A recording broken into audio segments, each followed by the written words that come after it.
Hey everybody, I did finish winding all the coils, as you can see, and getting them all ran. I did change the design of this middle ring so these can slide in and straight out.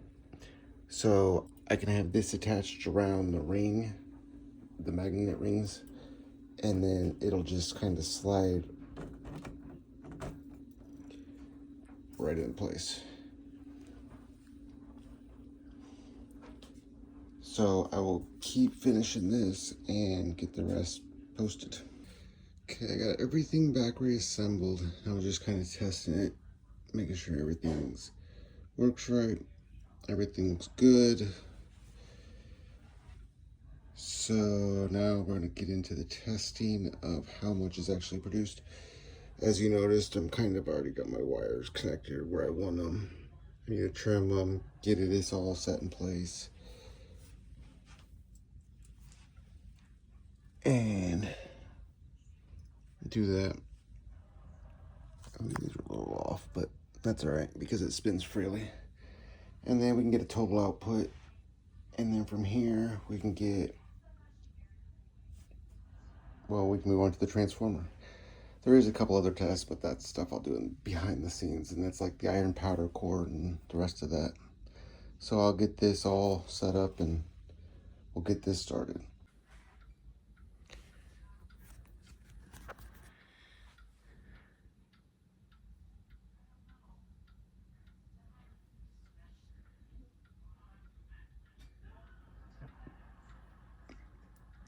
And since I'm not pulling off anything, it really doesn't have any real loss or resistance still. Now, since these can be stacked and I could keep adding more discs, if I did 10 coil rings per 11 discs and then a magnet between each of those, I could extend this and put this in a cylinder. And if the cylinder had 2 side slots and one top and bottom slot, you could fit one of these in each of the slots, so on all 4 corners, so it would stay in the center. It would never go off to either side or up or down or anywhere. It would give you extended length, so you can just keep putting coils, coils, coils, coils, and then another magnet, coils, coils, coils, coils, another magnet, coils, coils, coils, coils, another magnet, once I find out how much exactly this gives.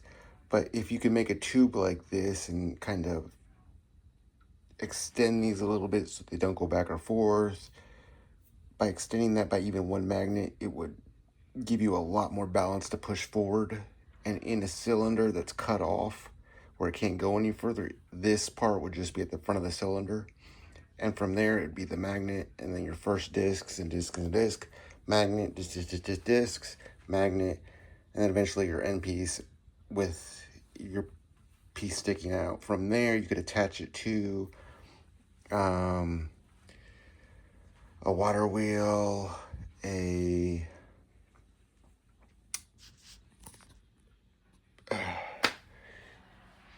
some kind of turbine for fans. But I mean, this would even work anywhere. So it's kind of a neat little thing. I need to get the total output to find out how much, and then we'll go from there. I also did not lose any resistance or gain any resistance because this still will power it.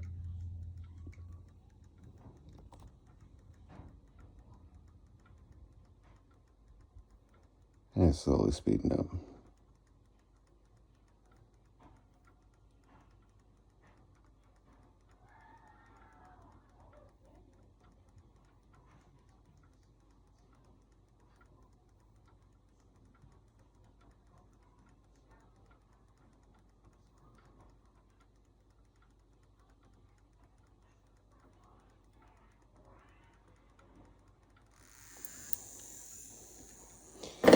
So then we didn't lose anything, and we got it all put together.